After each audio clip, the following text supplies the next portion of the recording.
I just out of nowhere lost my income and it was completely out of my control. Right. So the newsletter has grown a lot. It's up to 70,000 subscribers now. I didn't know that I had like a private investigator like looking into all my stuff. And I definitely never did the thing you're supposed to do of like, hey, let's make a change and see what happens. No, I didn't do that at all. Maybe I can just do like the bare minimum version of like literally just screenshotting my tweets and posting it on Instagram. And I did that and it freaking worked.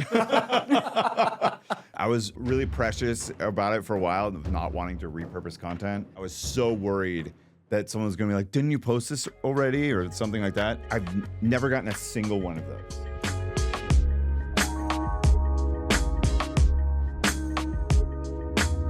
So we're here at Kit Studios in Boise, in Idaho, and we're here with ADHD Jesse, as I called him, and you are well known on social under that moniker. So we're excited to kind of chat through how you grew your newsletter. I already wrote a deep dive on how you grew it, so maybe we can like fill in the blanks post. I think it was like mid 2023, so it's been a minute. Almost 2 years. Yeah. So a little bit has changed. A little bit, yeah. A little bit of changes in the last couple of years for sure. Yeah. Thanks for having me. I'm really excited. I'm a fan of both of you and follow all the stuff you're doing. And it was really wild reading the deep dive into myself and like feeling like I didn't know that I had like a private investigator like looking into all my stuff. I think the most interesting thing about it was learning from my own stuff. Like you know, unpacking things that I had done.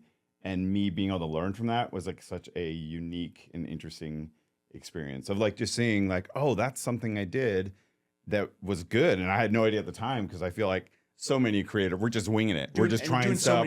We're doing so many things. It's hard to realize like when a change like affects something. Like I don't remember all the specifics, but I remember you pointing out something that I changed on Instagram and how that had a certain effect. And it was like, oh yeah, I completely forgot that I did that. I definitely never did the thing you're supposed to do of like, hey, let's make a change and see what happens. No, I didn't do that at all. I had no idea. And so, yeah, it was super, super interesting kind of getting to explore my own history from like a unique angle. I always thought it was funny when you said you were reading the teasers on social and you're like, oh no, I think this might be me. Yeah. I remember I saw one of your teasers that you posted and I was like, that sounds like it's me. Uh-oh.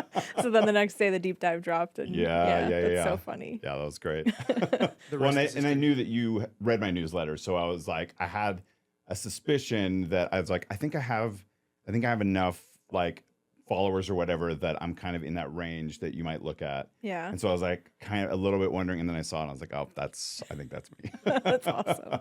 So before we get too far into it, do you want to give people like a little bit of backstory of how you started the newsletter? Yeah. So what's it called and everything too? Yeah. Great. So my newsletter is called Extra Focus. And I got the extrafocus.com, which was very exciting. Before it was one of those like parked domains by like GoDaddy or something like that. And I think they listed it for like $3,000. And so instead of getting that, I bought extrafocus everything else, like .net, .org, and then all the work. I have, I don't know, probably like 40 different Extra Focus versions.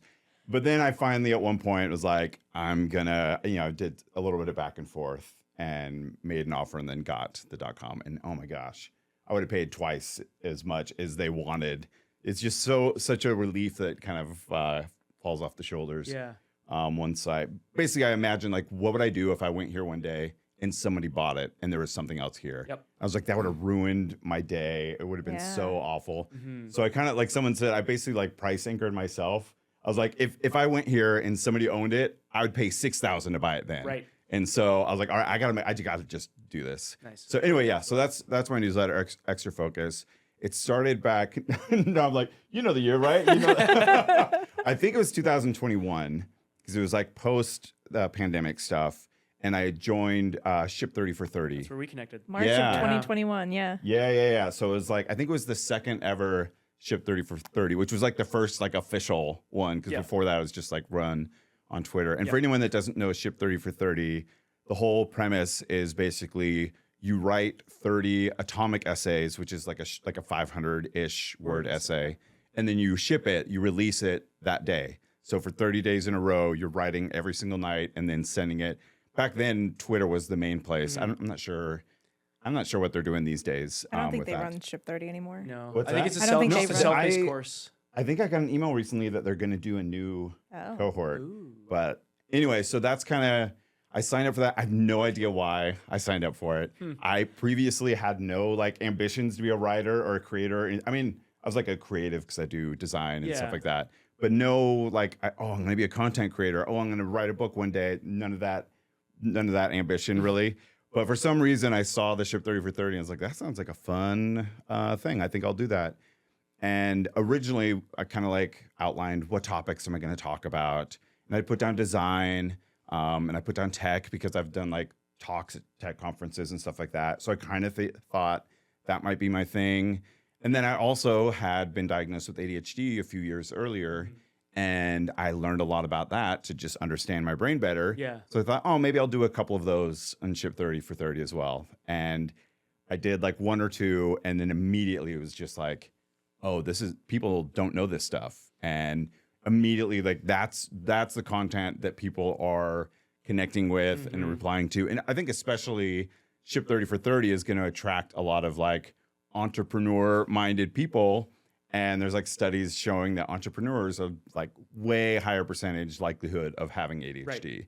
And so there's a lot of people within the cohort itself that were immediately kind of interested in the content that I was writing about.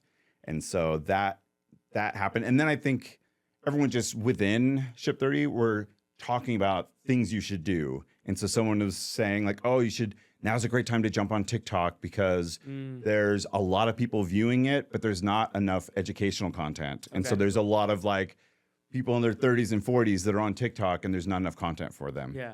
And then somebody else saying like, oh, you should have a newsletter, like get a newsletter right away. And so I like a week in, I think back then I immediately signed up for Substack, which was free. Back then it was free up to 1,000 subscribers.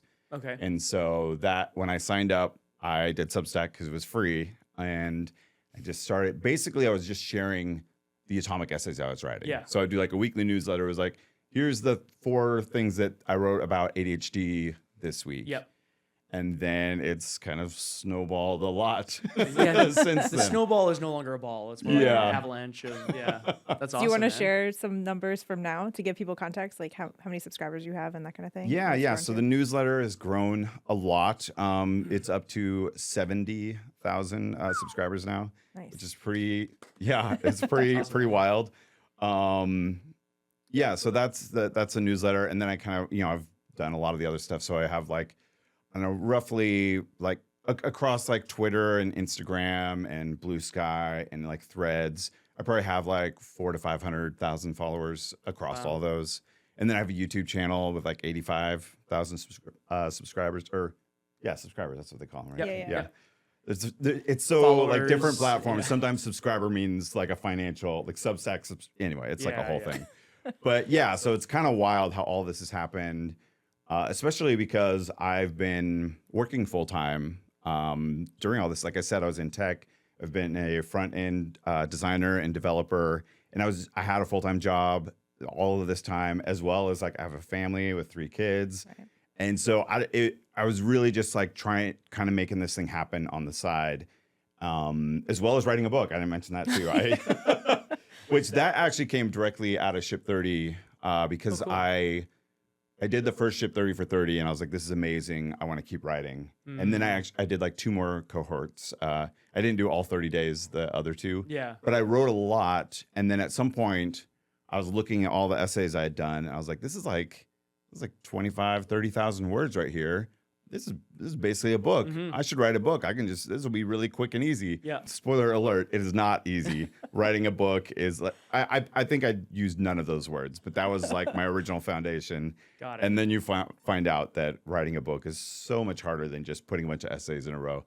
Because there's so much like context building and like a storyline, like not necessarily a storyline, but some sort of path. Through line? Yeah, through Yeah. line for readers to follow, Yeah. for things to make sense. And like, anyway, this isn't a book podcast, but that's like a whole other thing. But that really, I think, kind of helped cement me like within the ADHD community having like now I'm an author. And so it's been kind of wild doing all of this somehow on the side while having to do the full-time job and raise family. Yeah. Mm-hmm. I was gonna make the joke like, oh, you have a full-time job and you're doing all this, so you must be single, right? Like, Right. Yeah. Or like single and independently wealthy or Yes, something like yes. that. To like Inheritance. Yeah. Yeah. Yes. I hire someone to do all my stuff, and Right. I'm single and have no responsibilities. That's right. Yeah. No. That is not the case. I mean, I am married, and my wife's amazing and does a lot of stuff for the family for sure. And that is something I think a lot of people forget to mention, especially the white male that talks about how they're like grinding to get the stuff done. It's like, yeah, well, who's working behind the scenes? Like for me, it's my wife. She's working behind the scenes and doing a lot to take care of our family and get a lot of those stuff done. Like enable you to do this. Yeah, this journey, really, and being amazing and supportive of like doing this stuff, and especially having ADHD. She doesn't have ADHD, and so that helps a lot. Like schedules and things like that is so hard with kids because I do not know if I didn't have my wife, I would have to hire somebody to manage just my kids' schedules because it's so they're doing sports and music and it's wild. And how many kids do you have? 3 kids? I have 3 kids, yeah. So 8, 12, and 14. Oh, yeah, that's like busy sports and it's like they're all just getting into that now, and yeah, it's intense. Wow. Yeah, we're just coming out of like right at the end of the year too, so like everything just happened. It's like there's the end of the school year things happening, and like the concerts are happening, and then like the final baseball games, like everything was just like wild right now. Well, thank you to your wife for allowing you to be here even. Yeah. Right? Yes, in absolutely. Boise, Uh-huh. An hour flight away from home or so, roughly. Well, 10-hour drive. Oh, so you I drove. drove. Yeah. Wow. That's actually my favorite part. That's the reason I came to Craft and Commerce in the first place 3 years ago. This is my 3rd time because I love a solo road trip. Like just like cruising in my car by myself is amazing. So it's about a 10-hour drive for me from the Seattle area. Okay. And the best is actually going back because the conference ends and then I get to just like sit by myself in the car driving home and really kind of decompress and like think about like, okay, how am I going to put these into practice? Yeah. And also it gives me that gap before I'm home and suddenly have all the dad responsibilities of I like, love that. Yeah. and the kids are going to want to do, all that. Then you lose all that like context that you're kind of holding in your brain this week being at the conference. So that drive home is going to be great. Well, let's quickly touch on like what are some big takeaways from. I know this isn't a podcast about the conference, but it's all very relatable to newsletters and growth, and authenticity is a big theme. Yeah. So like what are some of the takeaways that you've had from this conference so far? And before, just to level set, so you had a day job and you no longer have a day job. Yes. So I feel like all of these ideas are coming in through a new lens now because you probably have a little bit more time and flexibility to like implement some of them. Yeah, absolutely. So that's been, I feel, again, with speaking about craft and commerce for the last couple of years, it's been a little bit weird because I'll talk with people and they're like, oh, what are you doing? And I was like, well, I like don't really have a business. I'm building an audience, but I don't have the time to figure out how to actually make a business out of it. So I've been just sort of kind of doing it backwards in that way. But yeah, so as you mentioned, a couple of months ago, I got laid off from my job, and which was in the tech field. So it's like it's the golden handcuffs problem where it's like you want to leave because like I want to dive into this creator thing, and I've got a lot of I don't know the term. I said audience. I usually don't use that, but just like I have a lot of people I know that I can help, and I want to be able to put more time into doing that, and I haven't been able to because of the full-time job and the family. Yep. And so when I got laid off, I immediately was like, obviously, I'm like, well, I got to replace that income. I got to find another job right away. But I basically kind of like wrestled with it a little bit and then decided like, no. Like if I jump into another job right now, then I'm never going to do this. It's just like, it's never going to happen. Yep. And then that mixed with the fact that I just out of nowhere lost my income and it was completely out of my control. Right. There was zero that I could do. Yep. It wasn't even like I didn't get fired. So it wasn't like I didn't even do anything that messed up at work. Yeah. It was just somebody else did whatever, and then I took the result of it. Yeah, I was impacted, and suddenly all that like revenue went away, and I had no control over it. And so that's another part of it too, of like it'll take a while to figure. Like, that's what I'm doing right now, like navigate and kind of figure this out. But then I have the control. Yeah. And so I'm looking forward to that and kind of figuring that out, which is a lot of what kind of taken away from this conference of how am I going to do that and turning education into a business that makes sense and can help people and support me and all of that. So yeah, I think there was the question that I forgot what it was. Yeah, so it's okay. I've been talking for a while. That is a classic. I can relate 100% to that because I don't know how many podcasts I've been on where I'm be like, I've been rambling and I don't even know what the question was I was answering. Yeah. What happens when 3 people with ADHD come into a room and do a podcast together, right? So I think what I was asking you is kind of like, what is your big takeaway or opportunity maybe that you see based on something you've learned here at the conference that you are excited to implement into your business? Yeah, so there's a couple of things. One, I'd say, as you kind of mentioned, there's a lot of focus on the authenticity and like being with how AI is kind of, changing everything, being a part of everything, like leaning into what makes you human. Yeah. And I think that's something, if just to be like transparent, I feel like that's something I've kind of lost with my newsletter maybe in the last year. I've felt like it's been harder to do that. And part of that is when that number gets high enough that you start to overthink, should I be more streamlined and like every newsletter is exactly a strategy with 3 takeaways and like it's really hard to not do that. But now it's like AI can spit that out like that. Yeah. And so that's not the value that I'm going to be adding. Yeah. And I really need to, so that's something I'm hoping to kind of recapture is like getting back to what I was doing kind of early, especially I think my second year doing the newsletter was when it really started to grow. Mm-hmm. So partly I'm like, I just need to go back and look at that and remember kind of what I was doing and be more true to myself and talk about things I'm learning and things I'm excited about and stuff like that. Because I think it's so easy to get in your head and be like, it's got to be an exact formula for every week. Yeah. And I think that's not really what people want. Not anymore, I don't think. I think there was a place and a time for that. Yeah. And now I think it's going to come back to a lot more of like, I know Jesse and I know, like, I like his vibe. I've been a reader of his for a while. I kind of want to hear like about him a bit more about what he's doing in his life, dealing with the same things I'm struggling with and how he navigates them. Right. As opposed to like, here are 3 ways that you can overcome this problem with ADHD. You know what I mean? Like, it's like, I know. Nobody, like, we're overloaded with information and advice. And I think when you can weave story and personal, I think you wrote, if I remember correctly, when I was subscribed to your newsletter, which I can't remember honestly if I still am or not. But I remember you talking more about your own personal experiences with it. Yeah. And how you came to learn about it. And you just like kind of shared a bit of those stories, but then you'd also have a bit of a takeaway at the end and a lesson to learn. So I appreciated that as somebody who was kind of newly diagnosed with it. So yeah, I think there's a place for that. And that's probably why a lot of people signed up and stayed signed up.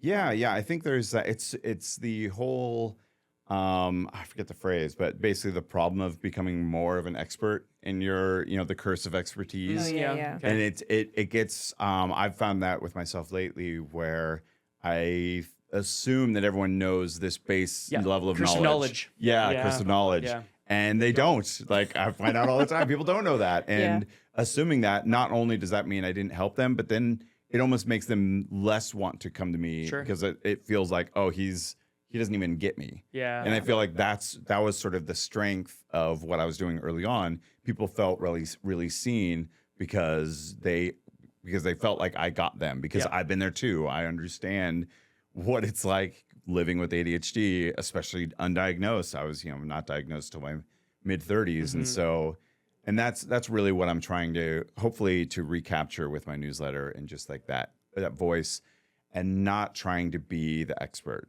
which I feel, like you said, if like last year or something, like a year and a half ago, it felt like things were suggesting I should move that way. And now I'm feeling like, I think I went too far that way. Yeah. And then I didn't love it either. Right. Because it was like, this isn't even what I enjoy doing. Yeah. So it's almost like the newsletter becomes a chore. Yeah. And when that becomes the case, every reader feels that. You can feel when the transfer newsletter, of energy. Yeah. Yeah. You feel when they're not in it. Yeah. And so I'm hoping to really recapture what I loved about that for most of the time Mm-hmm. that I was doing it. It'll probably make it easier to write too. Yeah, Like, absolutely. yeah. Like right now, I feel like for months I've just like dreaded it, and I don't. That's no fun. Yeah. I don't want to do that, and no one wants to read that. Like if I dreaded writing it, or like, yeah, that's no good for anybody. And so I'm really hoping to just recapture like what do I actually want to write about. That is going to be, kind of authentic to that beginner, just like recapturing that sort of thing is that's my hope. So that's a big one. Yeah. Takeaway kind of from this conference and a lot of the stuff I'm hearing. A little bit more practically as I'm like trying to figure out the business side of things. Is there's been so like Jay Klaus will sometimes say like he's said a bunch lately. I feel like that. He thinks courses are basically going away. Mm-hmm. I don't know. That feels a little extreme. Yep. But it is interesting to hear him say that while I'm like, hey, I'm launching my course. You and me both. Yeah, It's okay. Yeah. But so that's something I'm really thinking about. I think the marriage of like a course and a membership. Yeah. And how to do that in a way that really that helps people and helps people connect with other people. Because that was, again, with like the ADHD thing, that's what I found so valuable when I got diagnosed, was finding other people that had it too, and knowing that like, oh, I'm going to be able to connect with them because now we have this like shared understanding. And that's the sort of thing that I hope to with some sort of membership. That's a big part of what I want to bring to people, is a way to connect with other people. Again, sort of like with Jay Klaus, being in the lab, being able to like connect with people that are sort of in a similar space that you're in is really great. And so like a community like that could be super valuable, where you kind of have this baseline understanding. Like you can complain about things that maybe you wouldn't complain about with your neurotypical friends, or maybe your neurotypical Or your spouse. Yeah, because there's some things where if you don't have ADHD, this isn't going to make sense. This is just going to make me look like a lazy jerk or something like that. But people with ADHD get the struggle. And so that's really what I'm hoping to kind of, I feel like I'm hearing in multiple places that a model that seems to be working for people right now is doing a course and then moving into a membership from that course. Yeah, 100%. I keep hearing that too. Yeah, I think Becky Pearson Davidson, I was just talking with her because she was in the lab and we just did like the mastermind thing, and she was talking a lot about that. Yeah. And so that's definitely a way that I'm leaning. And I feel like that's something that I've heard a lot from from the community and readers and stuff, that they want to be able to connect with more people. And the silly thing is that I've done some courses before, like live cohort courses, or like virtual live cohort courses, and maybe I'll throw together like a Slack channel or something for the like 3 weeks we do it. And then at the end of it, every time they're like, oh, I wish we could keep doing this. And you're like, I'm no. the idiot. I'm like, no, we can't. Okay, see ya, bye. They're like begging you to. They're like, take my money for a community. Basically. Yeah. And so hopefully at the end of, so I did like a launch window for a course, and we're going through that right now.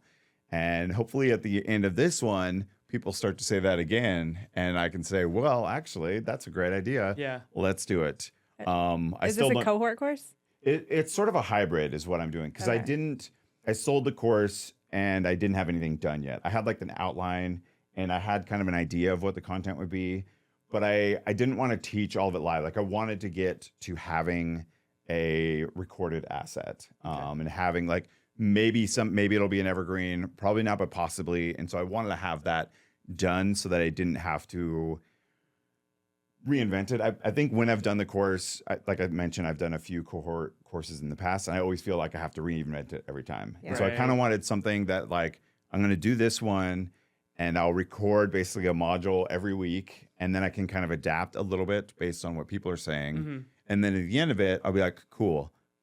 No matter what, Jesse, you don't need to record more. Use this for 2 years. Yeah. And then maybe after 2 years, re-record it with learning and stuff like that. Yep. But that was sort of like, this was sort of like I called it like a founding cohort, because it was really like, this is to set the foundation. I specifically priced it cheaper than I planned to, so that I would get more people in there to be able to get testimonials. Yep. Smart. And so I was trying to like really do a bunch of stuff that's going to set me in a good place for the future, so that I can do it easier in the future so that I can focus on some other things, like probably the community things. Yeah. Mm-hmm. I think that community sounds like an awesome spot. Yeah. Like, it would be so fun to have a place to go and it's like, hey, did anyone else just get yelled at for this? Yeah, by your spouse? Or I'm so Right. embarrassed I did this thing. Yeah, because Yeah. there's so many things. With ADHD, like this isn't an ADHD podcast, but there's so many things with ADHD where it's so easy to feel the immense shame. Yeah. Because you have these intentions and your actions so often don't meet what your intention is. Yeah. And people that aren't ADHD, it's so hard for them to understand that. So it feels like your intentions are bad. Right. Right. And because of that, there's all this like shame that gets involved and misunderstanding and Yeah. all these things. And yeah, you feel like most people aren't going to understand, which is how I felt, 35 years of my life. Like no one else understands, no one else gets it. And so when you have somebody that you can talk to that gets it, you can talk about the really like things that are embarrassing to tell someone that is neurotypical and get understanding instead of like blame or whatever it would be. I feel like you just wrote the sales page right there. There we go. I'll download this right afterwards. Link in and the be good to bio go. for all the Yeah, no, that's right. Link in the description for all of the Yeah. course and community. and good stuff. Yeah. That's so funny. Love it. So you have a paid aspect of your newsletter, right? On Substack? Yeah. Yeah, okay. So Let's talk about that. Yeah. So the story with that, well, I've been like bouncing back and forth between Substack and Kit since I started. Because like I mentioned, when I very first signed up, I did it on Substack because it was free. I can't even remember the specifics, but I remember I hit 1,000, and I can't remember what it was, but that was like now you're gonna have to pay something, and which is not the case anymore. But something at that point was a catalyst at specifically 1,000. So I jumped over to ConvertKit at that point. Okay. I can't recall exactly what it was. But so I moved over to ConvertKit, and then I was there for a while, and then I started the recommendations started happening Right. on Substack, and back then they were the only ones doing it, and I was like feeling really like jealous of like people that were getting that free growth. Yeah. And so I jumped back to Substack, which was a great move because I've probably gotten like 8,000-9,000 subscribers through recommendations on Substack. But that has its own problems. But anyway, so when I jumped back, when I was like, I want the recommendations, I want the other stuff, I'm going to set I'm going all in on Substack. They had something called pledges. And so paid newsletters was their big thing. But I was like, that doesn't really feel like me. Yeah. But this pledge thing, sure, I'll do that. Like then, a Patreon sort of model where you can like sort of your support. So pledge is you would basically say, if you turn on a paid newsletter, I would give you this much. Oh. That sort of a thing. Okay. And so it's like not quite going, but then the way it worked is people could pledge, and then you could just say, yeah, I'm going to go paid. And all those pledges would get charged. Oh, wow. Okay. Yeah. Wow. And that was really weird to me. I was like, I would never want to do that. I would never pledge. And then just like, it's like writing a check and having no idea when it's gonna or if cash. it's going to be cashed. Did they get like a notification before that? I don't happens? actually know. Okay, But okay. basically, I kind of like walked through what the process would be for a reader. I was like, well, this sucks. I guess I'll just turn on paid. Yeah. So that's what I did. So I turned on paid, and I didn't have any plan for what to do if people became paid. I Oh, just that's funny. just turned it on and see what happened.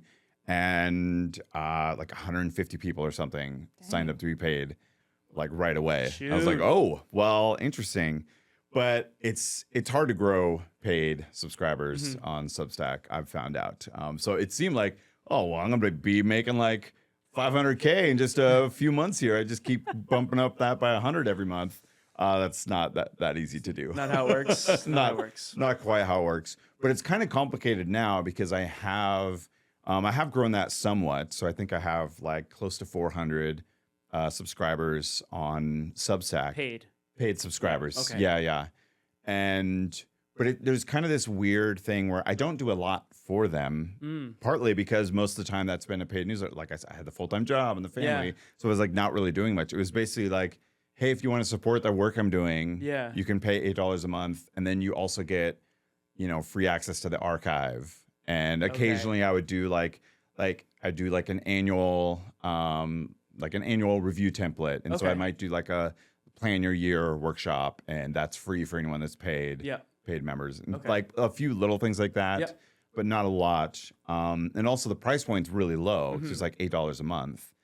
And so now that's the thing I have to figure out, because when I launch this membership out of the course thing, I don't know what I'm going to charge, but it's going to be more than $8. Like $8 just isn't really going to be sustainable. Yeah. But now what do I do for the people that are paid? That's the thing I'm trying to figure out how to, like, do I offer them a discount? Do I just like kill the paid newsletter and then launch? That's the whole thing I'm trying to navigate right now. So any advice? What would you guys do? I would just say be careful, because if you have stuff outside of Substack, they don't like that necessarily, right? No, I know. So that's been when I like launched the course. So right now I have my 70K subscribers in Substack and in ConvertKit. So I'm actually doing both, because for the course launch, I needed the power that ConvertKit gives me, because I didn't want to send 10 emails to every single person. Right. So I like sent out an email, and then if they clicked a thing or did something that showed interest, and then they got additional emails. Yeah. But most people just saw, I think, 3 total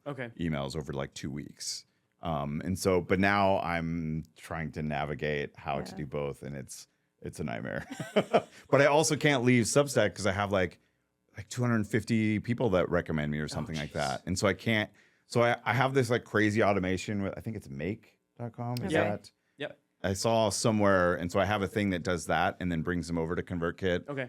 But it's complicated, and it's like it's a whole thing. What do I do, guys? I do the same thing, but with Zapier. It's really simple. Oh, you can do it. I tried to do it with Zapier before, and there was I'd much rather have it. I don't think it's like kosher, but they send you an email every time you get. That's exactly what I do. Yes. Yeah. So the email comes in with, and it grabs that, and then it pulls it over. Yeah. So let's talk after, so I can, because I'm paying for Zapier and Make, because I saw a guide and it only showed the way to do it with Make. I'll show you how to do that.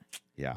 So that's step one. That's good. Now I know that. Okay. That'll save me the whatever I'm paying for Make.com. So I got one thought on the because you asked what you should do with the yeah. So could you not keep those people at the $8 a month price point, but then have your upper tier be like include the community, like a higher tier on Substack, or do they not let you do that? they don't really do that. They have like, they have like, I believe they just have like monthly, annual, and then they have this like founder. Yes, where you tier can or enter a certain whatever. price that has to start at a certain price or whatever. Yeah. Right. Okay. Yeah. And then the other problem is I'm even more tied in with Substack. And another problem, like as far as like my membership, that's not going to be run there at all. And the other problem is Substack, like we just said, we're having to do this weird workaround because they have no API, no way to like really. So if somebody does that and buys on there, I have to do some weird workaround to be able to get them into my like circle community or whatever. Do you still send emails from Substack? So that's something I've been like thinking about a lot this week. Yes. So currently right now, yes. And I've thought about like, now that I moved everyone back over to ConvertKit, should I just start sending all my main newsletter through ConvertKit and keep Substack and keep pulling people from it? And then there's all the complications of like, well, if I do that, should I still post the same newsletter in Substack so that like the public one is there and just not actually send it to anybody? But one thing I've thought about with that is people that are paid subscribers, if they want to cancel their thing, now that's not linked in the newsletter. And so it becomes like, if I'm a paid newsletter subscriber and I like, I want to go cancel my subscription, where do I go? Couldn't you have just like a baked in link in your footer saying cancel your subscription? Click it sounds really dumb and easy when you say it like that. So yeah, probably. It sounds like a really complicated problem in my head, but yeah, I probably could just do something like that. That would just take them to like a cancellation page. Yeah. Yeah. The only challenge is I don't know if it would carry the UTM parameter from their email over or what, but you could at least take them to your main Substack page that would have them logged in, and then they could like click on. I could even put together a landing page that says how to do it as well. Yeah. So it sounds so much easier when you're talking to somebody else. It really like does. I'd probably put way too many hours into thinking about this on the side, but yeah. So I think that is probably what I'm going to ultimately end up doing is start sending the main newsletter through ConvertKit or through Kit and just sort of like copy it over to Substack so that it still maintains its like blogginess or whatever. Yeah. I think that's a good move. Yeah. But the community sounds like a no-brainer in my opinion. Yeah. Even if people aren't in the course necessarily. I don't know. That's tricky. That's the thing I'm trying to figure out. Like, do I want it to be like the course is the prerequisite? I was gonna say, I think that's, if it was me, I would feel that should be maybe the way to go. It depends, like, what is the course, I guess. Having it be the prerequisite would be the way to go. I think that's kind of like, that's your in. If you want to get in the community, take the course so that you understand the fundamentals. Right, it kind of sets the baseline a little bit, even though I'm sure the people aren't going to go through the whole thing. But at least there's the expectation, at least, that you have taken some of the information. Or if you wanted to do the cheat route and you're like, yeah, I'll take the course, and then like complete. Then you get in the community and people are talking about the course, and you're like, oh damn, maybe I should go back and actually review it, right? They have the access then. Mm-hmm. I don't know. Yeah, I like that. There is the whole thing, like part of me has tried to think about, like, should I make the course evergreen, but at like a higher price and without a live element, and then do like occasional launches where we'll go through the course and do like some of the live stuff. And it's like then I do like kind of the launch window thing. That's where I'm trying to figure out that, because I launched the course last month, and it'd be cool if money was coming in like today. So that's where I'm like tempted to like figure out the evergreen as well. I'm not sure. Yeah. Did you do pre-sale? No, I did like a launch window. I did. I don't know if you know Jeff Walker. He's got the whole product launch formula thing. I read the book a year ago, and I was like, that's cool. I should do that. And then I got distracted by things. But then with this, I was like, I'm just gonna follow it exactly as the book says for this launch. Okay. And then see how that goes. And it went pretty well. The one thing that didn't work well for me was doing like a webinar. And so I did like a masterclass webinar sort of thing. And that didn't seem to move the needle at all for me. Huh. But like referring again back to the lab, I posted about it in the lab, and I got like, I don't know, like 15 replies of people were like, oh, well, that's because you got to do this and you got to do this. So part of me was hoping that it would flop, and I think that's probably why it flopped. It's like I did a good job, I think, but I didn't optimize in a lot of the ways I probably could have. Yeah. And so part of me was like hoping that I wouldn't have to do it, but I probably just need to do it better. Next time around. Yeah, let's see if I can sort of half-ass this thing. A little bit. And it'll still succeed, maybe. Yeah, a little bit. I feel that.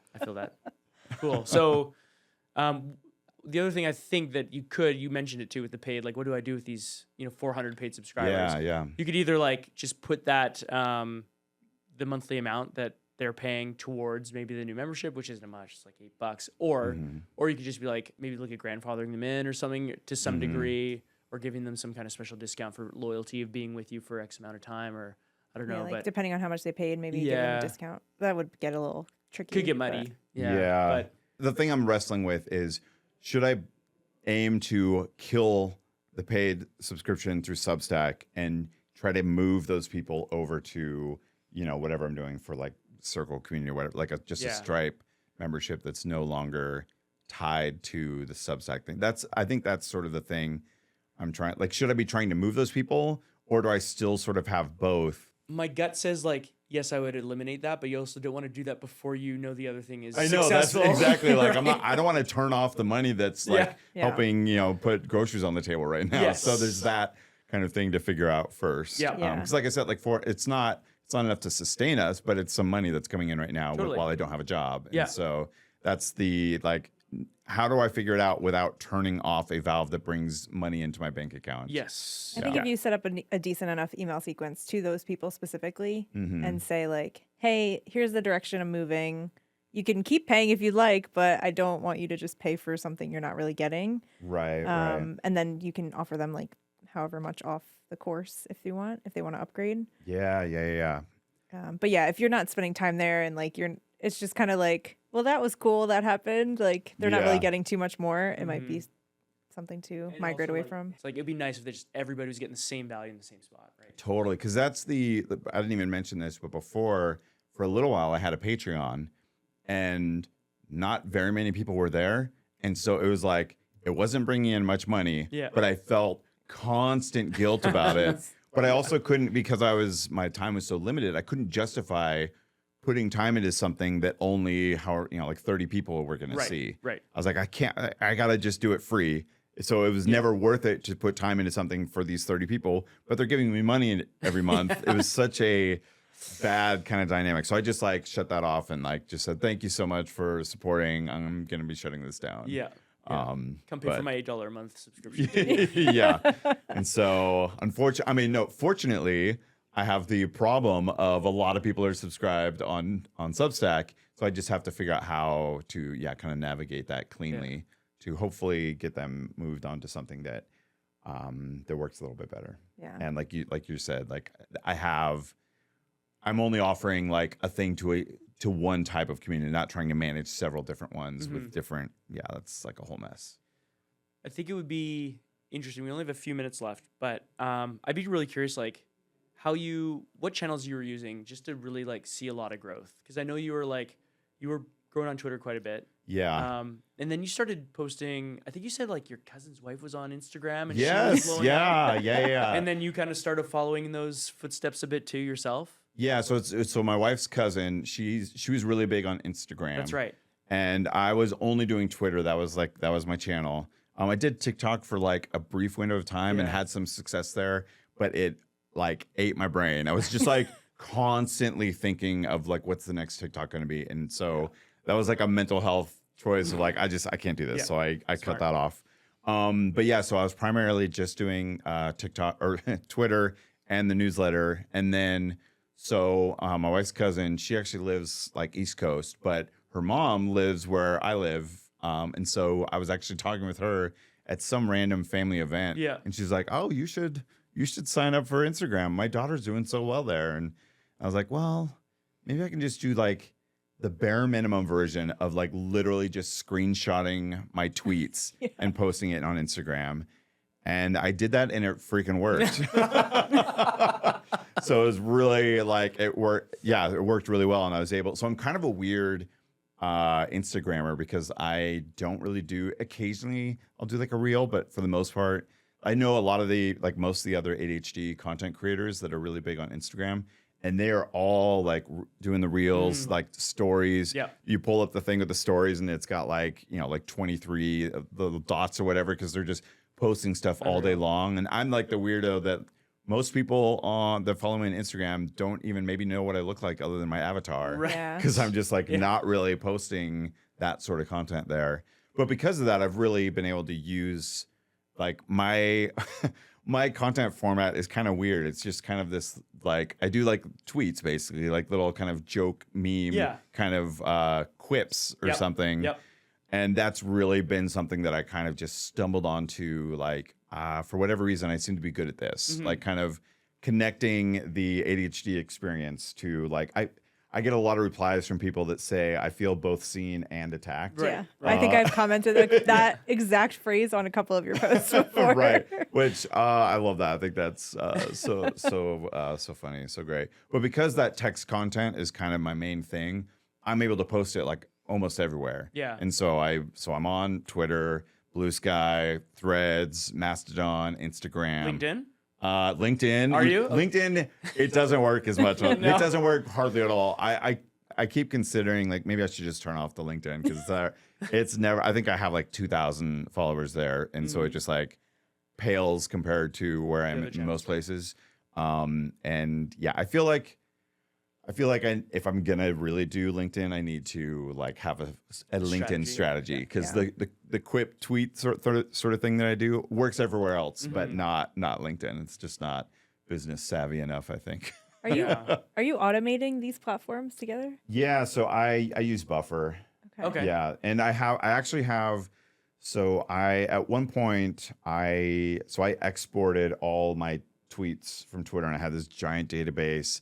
And before AI would have really helped. I was like manually doing all this stuff to sift through that data to basically now I have a giant Notion table that has like all the like tweets that I did for like 2 or 3 years. Wow. And then I use that to help. And I have like, because I exported all the data from Twitter, I have like how many likes it got and retweets and things like that. And so I'm able to like sort through that. And I was really precious about it for a while, not wanting to repurpose content. And now I'm fully in on the like. It's like every time I post it, I still get comments that clearly people are seeing this for the first time. Oh, yeah. Or they just don't remember. Or they just don't remember that too. Especially if they Absolutely. have ADHD, they might be like, whew.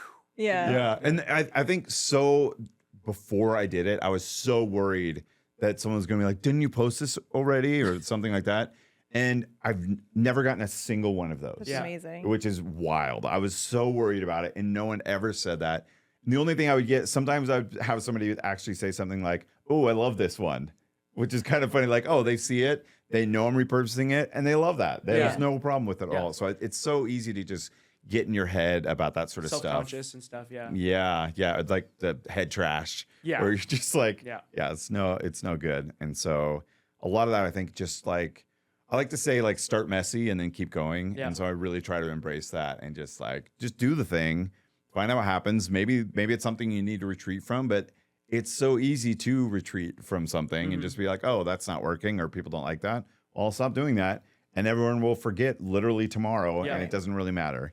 And so I feel like it's so easy to get in your head and think everything is permanent. Like I do that a lot with the newsletter of like, I have to have the perfect format where I've got this here and then this thing, and then I do that there. And then if I change it next week, everyone will, I don't know, be upset for some reason. And no one cares about that stuff. Yeah. So yeah, I think it's the overthinking is something I'm sure so many of us just struggle with. I've struggled with that a lot. Like writing deep dives every week got very, very hard. And so like I've definitely strayed away from it a little bit. And people still love what I put out. It's like, they're like, it doesn't matter if it's a deep dive. And some people still call the things that I put out deep dives. And I'm like, okay, sure. Nice.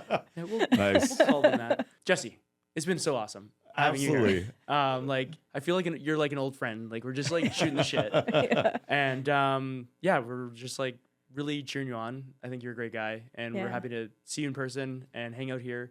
So thanks for hanging out with us and sharing your story, man. Yeah, absolutely. Thanks for inviting me. This has been awesome. I feel the same. It's just like hanging out with some friends, just chatting about random business stuff, and I love it. It's great. We'll have to do a round 2 in maybe a year or so and see how your stuff's changed since then. When I'm like big time. At that point. That's right. You're already big time. Quickly share where people can find you and follow you. Yeah, so my username's ADHD Jesse on all of the platforms I mentioned, which is great that I got the same one everywhere. And then my newsletter is extrafocus.com. Beautiful. Awesome. Yeah, love it. Thank you, Thanks sir. again. Thanks. I think that's the pod.